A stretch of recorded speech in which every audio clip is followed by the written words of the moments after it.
নমস্কার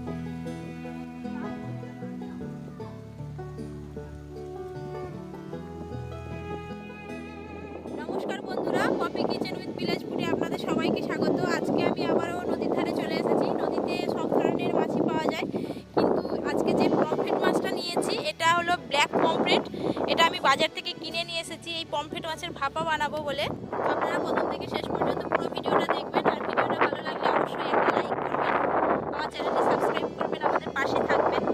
black pomfret মাছের ভাপা বানাতে আমি এবার চলে যাব উনানের কাছে।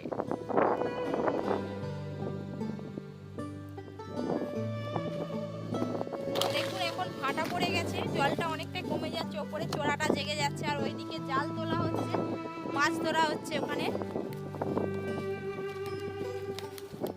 এইগুলো কিন্তু ব্ল্যাক পমফ্রেট, সাদা পমফ্রেটের থেকে খেতে অনেক বেশি ভালো লাগে ব্ল্যাক পমফ্রেট। এই পমফ্রেট মাছগুলো 400 টাকা কিলো।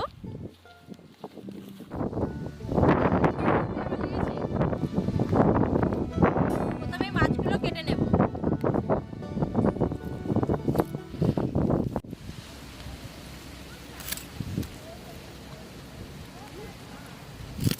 পমফ্রেট মাছগুলো একটু নরম হয়, খেতে খুব সুন্দর লাগে। আমার ছেলে তো ভীষণ পছন্দ করে পমফ্রেট মাছ খেতে।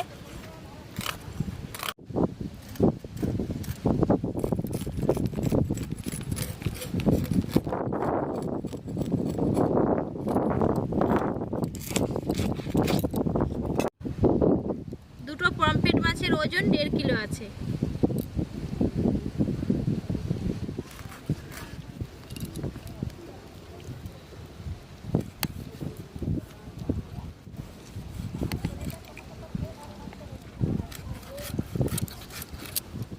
পমফ্রেট মাছটা এতটাই বড় যে ছাদা দিয়ে কাটতে হচ্ছে, এটা চাকা হবে না। চাকা করব তার আগে একটু ছাদা দিয়ে কেটে নেব।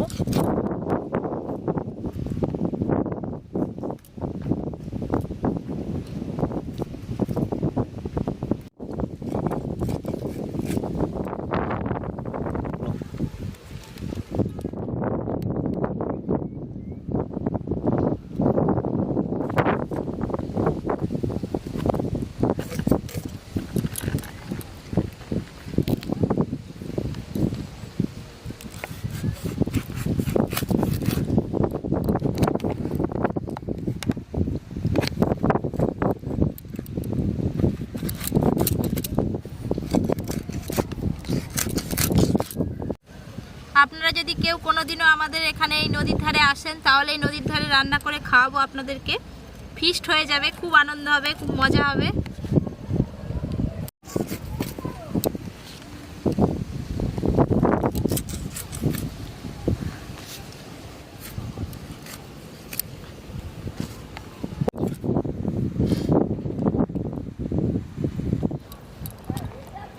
সব মাছগুলো কাটা হয়ে গেছে, এবার জল দিয়ে ভালো করে ধুয়ে নেব।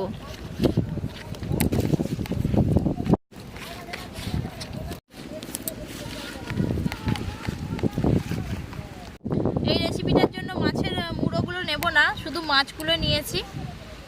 এবার জল দিয়ে ভালো করে ধুয়ে নেব। মাছগুলো ধুয়ে নিয়েছি। ওই দেখুন দূরের দিকে একটা নৌকা যাচ্ছে। এখন ভাটা পড়ে গেছে, জোয়ারের সময় ওরা রাতে জাল দিয়েছিল, জাল দেওয়ার পর এখন ভাটা হতে জাল তুলে নিয়ে নৌকা করে নিয়ে যাচ্ছে। ওই নৌকাতে মাছ আছে।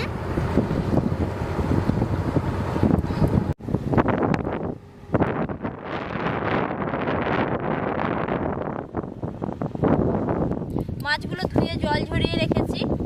একটা মাটির হাঁড়ি নিয়েছি, একটা কলাপাতা নিয়েছি, আর এখানে কি কি মশলা নিয়েছি সেটা বলে দিই। এখানে শুকনো লঙ্কা বাটা আছে, পোস্ত বাটা, পেঁয়াজ বাটা, রসুন বাটা, আদা বাটা, আর এদিকে আছে জিরে গুঁড়ো, লবণ, হলুদ গুঁড়ো আর সরিষার তেল। এই ভাপা মাছটা কিন্তু সরিষার তেলেই হবে। প্রথমে আমি মাছে দিয়ে দেবো রসুন বাটা, আদা বাটা, পোস্ত বাটা, শুকনো লঙ্কা বাটা, পেঁয়াজ বাটা, জিরের গুঁড়ো, হলুদ গুঁড়ো, লবণ। এবার দেব সরিষার তেল।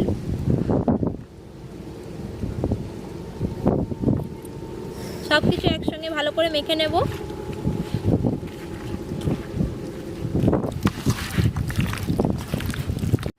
এবার আমি এটা চাপা দিয়ে 10 মিনিট রেখে দেব।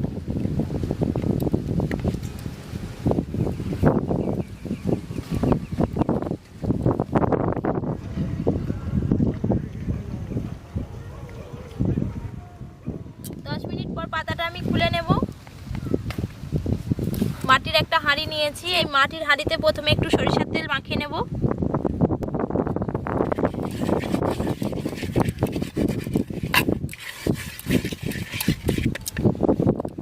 আর এই কলা পাতাটা আগে থেকে ধুয়ে নিয়েছিলাম, এবার এই কলা পাতাতেও একটু সরিষার তেল মাখিয়ে নেব।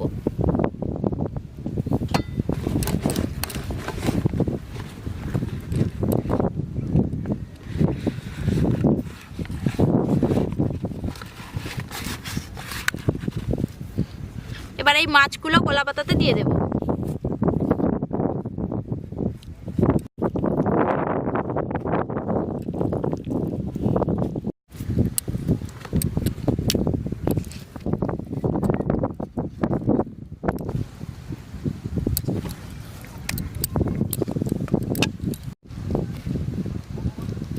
এবার দিয়ে দেব চেরা কাঁচা লঙ্কা। এবার উপর থেকে দিয়ে দেব সরিষার তেল।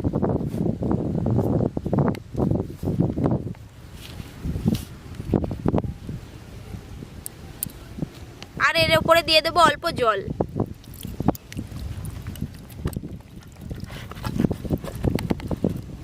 এবার কলা পাতাটা এর উপর দিয়ে চাপা দিয়ে দেব।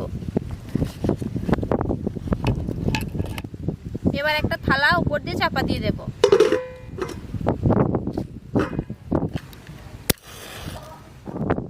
আমি আঁচটা করে নিয়েছি, এটা কিন্তু আঁচেই হবে, এটা আমি জাল দেব না। যা আঁচটা করেছি এই আঁচে বসে বসে পুরো রান্নাটা হবে। অল্প আছে, বেশি জাল দিলে নিচে কলা পাতার মাছ সব পুড়ে যাবে, তাই এখানে প্রথমে আমি আঁচ ধরিয়ে নিয়েছি। এই অল্প আঁচে কিন্তু পুরো রান্নাটা হবে।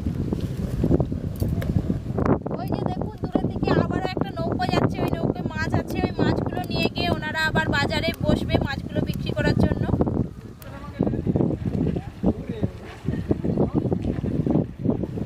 7-8 মিনিট পর ঢাকনাটা খুলে দেখে নিচ্ছি হয়েছে কিনা।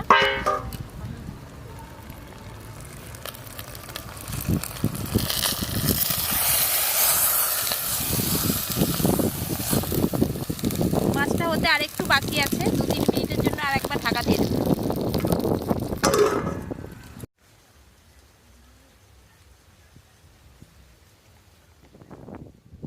আর একবার চাপাটা খুলে দেখে নেব হয়েছে কিনা।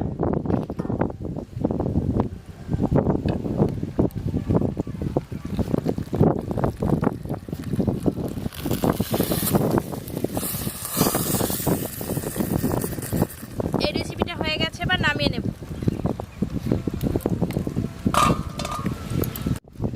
উনান থেকে নামিয়ে নিয়েছি, এটা আবার চাপা দিয়ে আমি 8 ঘন্টা রেখে দেব।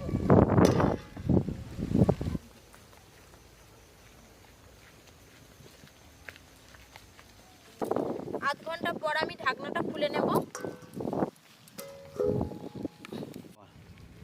ঢাকনাটা খোলার সাথে সাথেই খুব সুন্দর একটা গন্ধ বেরিয়েছে। একটু সাবধানে কলা পাতাটা তুলতে হবে।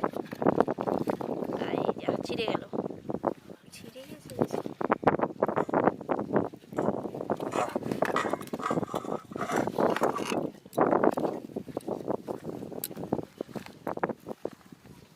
ওহো হো হো, কি সুন্দর গন্ধ বেরোচ্ছে বন্ধুরা। গ্রেভিটা উপর থেকে একটু দিয়ে,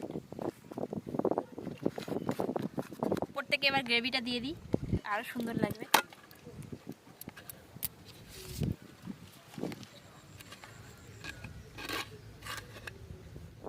বন্ধুরা ঢালার সঙ্গে সঙ্গে এত সুন্দর গন্ধ বেরিয়েছে, আমার তো খেতে ইচ্ছা করছে এক্ষুনি ভাত দিয়ে। কিন্তু আমি এখন খাবো না, আমি পরে খাবো ভাত দিয়ে। আমার ছেলে ভীষণ ভালোবাসে এই পমফ্রেট মাছ খেতে, ও থাকলে এখনই খাওয়া শুরু করে দিত। আমি একটা মাছ ভেঙে দেখাচ্ছি, দেখুন কত সুন্দর ভাপে মাছটা সেদ্ধ হয়ে গেছে। ভেতরে কিন্তু একটুকু কাঁচা নেই। আমার এই রেসিপিটা হয়ে গেছে, এবার আমি এটা নিয়ে যাব বাড়িতে। রেসিপিটা ভালো লাগলে অবশ্যই আমার চ্যানেলটি সাবস্ক্রাইব করবেন, আমাদের পাশে থাকবেন। সবাই খুব ভালো থাকবেন।